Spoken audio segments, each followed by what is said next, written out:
You know, I really didn't think Fionna and Cake would be this serialized. I thought each episode was going to be a new universe, and that was it. And while these two most recent episodes have definitely opened us up to the multiverse a bit more, you could easily smash together these episodes into a long movie, especially with this intro scene for episode 5.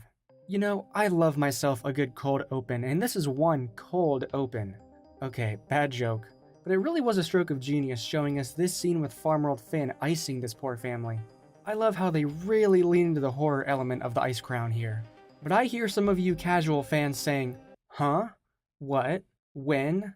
Where? Yeah, episode number 5 is not afraid to leave you casuals in the dark. So in case you need a refresher, this is what's known in Adventure Time as Farmworld Dimension. In the season 5 premiere of the main series titled Finn the Human, the Lich takes the form of Billy and tricks Finn and Jake into opening a portal to Prismo the Wishmaster's time room. The Lich, now granted one wish, wishes for the extinction of all life. To counteract this wish, Finn uses his wish to create a reality where the Lich never existed. This creates a new dimension we call Farmworld. In this new timeline, Simon sacrificed himself to stop the mushroom bomb, instead of it going off and creating the Lich, like it did in the normal timeline. 1,000 Farmworld years later, and Finn finds the Ice Crown and uses it to try and save his family from the Destiny Gang. But putting it on his head, he's filled with the same magic, madness, and sadness that created Ice King. In trying to save his family, he accidentally sets off the mushroom bomb, and its detonation creates the Lich anyway. The cold open is actually a flashback to right after the following episode, Jake the Dog, where Jake uses his wish to reverse Finn's wish. It works, but Farmworld Dimension continues to exist, and so does Ice Finn, as we see in a Season 7 episode crossover. In this episode, Finn and Jake are tasked with taking out Ice Finn, who has now actually teamed up with the Lich to open a portal to the multiverse. Finn and Jake stop him, and to help Ice Finn with his MMS, Prismo destroys Farmworld's Ice Crown to stop the chaos. This episode of Fionna and Cake picks up right where crossover leaves off, with Finn returning to normal and Jake being a regular dog. Really cool concept for an episode, but to those of you who aren't up to date on the complete series timeline, it was probably confusing. I really love this episode, but it honestly could have benefited from some explanation for viewers who weren't completely caught up with the Farmworld arc. So in this new time jump, Fionna, Cake, and Simon are looking for another Ice Crown. Simon says in order to get them back in his head, he'll just do the same ritual again, but on purpose this time. I frankly don't believe he's being honest with them. I think right now he's just saying whatever he needs to say so they'll go along with it. So they go into town, and we get an almost Mad Max-esque looking environment, and we actually see some familiar faces. Choose Bruce, and even Big Destiny and the rest of his gang. Big D's just chillin', wasteland style. I love the detail of Cake putting the bag on her head as part of the disguise, and then later we get to see some random background characters also wearing bags on their heads. That's just awesome. Then we meet a blonde-haired kid who takes the gang back to a cabin in the woods. Finally, we get to meet Finn the Trucker. Yeah, you're right, Apocalypse Finn is better.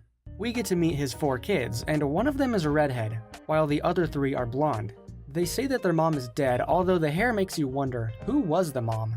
It's pretty much impossible to tell since this is Farmworld, but if Choose Bruce is anything to go off of, we could reasonably assume that some Adventure Time characters have counterparts in Farmworld universe. She would have to be around Finn's age, a redhead, maybe like a Flame Princess counterpart. I really can't think of anyone else it might be. Small detail, but fun to think about. Interestingly enough, there's one wide shot where we see a drawing of the Candy Kingdom, with its tree in the center and some of its candy citizens. Maybe there's an entire non-magical Candy Kingdom counterpart too? Or maybe just a cool Easter egg, who knows. Cake says that Fionna and Finn should kiss. I don't like where that's going. The Scarab pops into Farmworld and asks Finn where the gang is hiding, but they're at the crater where the mushroom bomb went off looking for the crown. They find it, but it's been completely pulverized. Remember, Prismo destroyed it by placing it at ground zero, and since it was in fact destroyed, we can actually put together a power scale for the Adventure Time universe. So the crown was destroyed by the bomb completely, but not by the Catalyst Comet, as we saw in the episode Evergreen. So, in a game of rock, paper, scissors, bomb beats crown, beats Catalyst Comet. Interesting that the comet is the lowest on the list, even though it seems to do the most damage to the rest of the planet. Anyway, it turns out Big Destiny's kid and Finn Jr. are romantically involved. Finn Jr. gave her one of the crown's jewels that he found, and she kept it as a necklace, but it's been making her sick. We have actually seen this before. The crown's jewels mucking things up even when it's separate from the main thing. And you know what this probably means? We actually have an answer for how Turtle Princess died so quickly.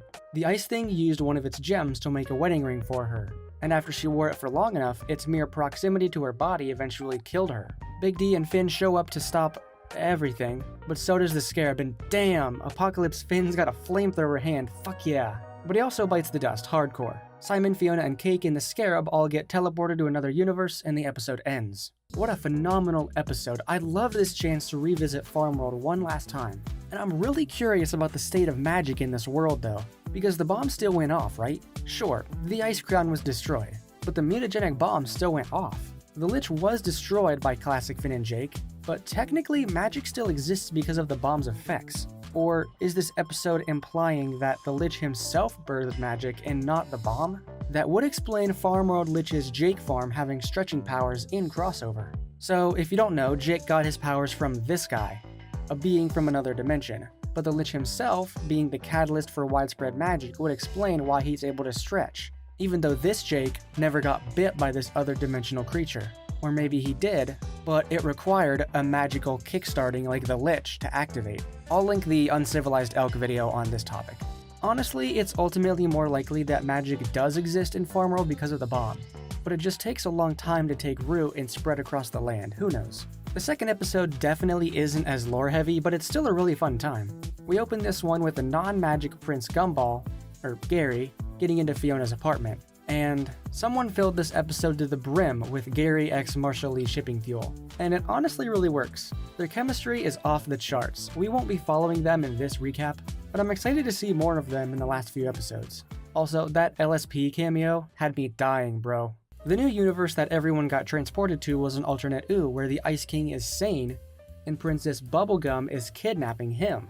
It's a fairly creative spin on the Adventure Time formula, and it plays out like a Season 1 episode. The Winter Prince freezes the Scarab, which I really didn't think would work. I honestly wish they weren't nerfing the Scarab to this degree, because he really doesn't feel like a genuine threat right now. But maybe the next few episodes will fix that. The Winter King agrees to forge Simon a new crown. It doesn't end up happening, but again, I really don't think this would have worked. No tech Betty ever implemented was ever able to reprogram or recreate the crown. So what could the Winter King possibly have that could do it? Maybe he was fibbing, honestly, I don't know. Maybe since he's using the Ice Crown, it's able to duplicate its powers, the same way Evergreen was able to create it? We get a killer song with a sweet new art style. It's really evocative of a Willy Wonka type story, and it's got a good beat, not gonna lie. I'm not sure who animated this scene, but it feels like a small Butera project. They guest animated the Season 8 episode Beyond the Grotto, and it's got their signature bouncy line art. If you know who animated this, please tell me in the comments. The second the song is over, Cake wants them to make out. Yo, Cake, what is up with this weird thing you have with parallel universe variants hooking up? You gotta stop, dude, this isn't Loki. All joking aside, Cake is just amazing. I haven't laughed that hard in a long time. In other news, the animators have gone off the rails and given Winter King a bulge in several shots. Awesome. It also seems like the Winter King created an Ice Marceline, which really makes me wonder what happened to her in this timeline. Did the Ice Crown reverting its MMS somehow cause a change so drastic that Marceline died? Or maybe she just left? With Bubblegum out of the picture, that might have happened. Speaking of Bubblegum, it turns out that in this universe, the Ice King somehow managed to use a spell to sort of move the Magic, Madness, and Sadness over to PB, which is kinda insane if you think about it. Technically, this means that once Simon gets his crown back, he could just do the same thing to someone else and remain sane. Bubblegum sings a pretty catchy song, and instead of being terrified, Simon's just vibing with it. I get the sense that he's just curious why Ice King chasing after PB seems to be a constant in these universes. Does PB really remind him that much of Betty? No, the MMS is tied to the crown and not necessarily its bearer, because PB doesn't really have a Betty equivalent. Paired up with the B story with Gary and Marshall Lee, it seems that the episode wants us to draw comparisons between a healthy relationship and a toxic one. A nice contrast, but I don't really see how it answers our question. So why would the Ice Crown amplify the feeling of love or infatuation to the point of obsession? We've never really thought about it before. Maybe the Ice Crown instead amplifies the feeling of loneliness and isolation within oneself, and kidnapping is just a natural response to that extreme loneliness. Or, alternatively, Evergreen was incredibly lonely inside, and since the original wish was to turn Gunter into Evergreen, It also copied this loneliness factor, and now it copies it into everyone after. Yeah, that sounds right. Fionna knocks out Bubblegum and gives the crown back to the Winter King, and what happens next is definitely strange. They actually do kiss, but the crown gets its magic zapped out of it by not Prismo, but some other thing? It's got Prismo's look to it, but it's not Prismo, not likely. Could this be Prismo's boss trying to intervene? Regardless, this immediately kills the Winter Prince, and once he turns back into regular Simon for a split second, you realize how fucked up that kiss really was. Winter King is old, man, and Fionna is like barely an adult. Oh, yikes. With the crown reverted, PB returns to normal, and she says that Fiona's kiss broke the curse, but maybe the scarab has a point. Are Fionna and Cake breaking the multiverse when they touch things the wrong way? I guess this might not be Prismo's boss after all. It's just their influence. This has some really bad implications. The scarab unfreezes after the curse is lifted, and Fionna and Cake get zapped to another universe with babies. Baby characters, I like how this universe is just a one-off joke and not an entire episode. The babyfication of characters is a tired trope, and it seems to be self-aware of that fact. Hence, it's a one-off joke. Although Buff Baby Finn is truly adorable, and Baby Lich is truly horrifying. Fist bump with Baby Finn, episode ends. I really liked how fun this episode was. We got 2 songs, some guest animation, and some implications on the Ice Crown's powers and abilities. And the Gary and Marshall Lee stuff was fun too. I knew I had to go even harder with this review because you guys watched the crap out of that last video. So I hope you enjoyed my breakdown and review of Destiny and the Wizard King. I wanted to take some more time in this video to go a lot more in-depth on the Adventure Time lore, because this series is bringing out some really deep-cut references, and I don't want you to be lost. Also, I hope you enjoyed the preview of some of the improvements I've been making in between uploads. I'll get to really show them off in the next big video essay, so look forward to that soon-ish. And we'll also be back next week to review episodes 7 and 8 of Fionna and Cake. My name is Candles, thanks for watching, and I'll see you later.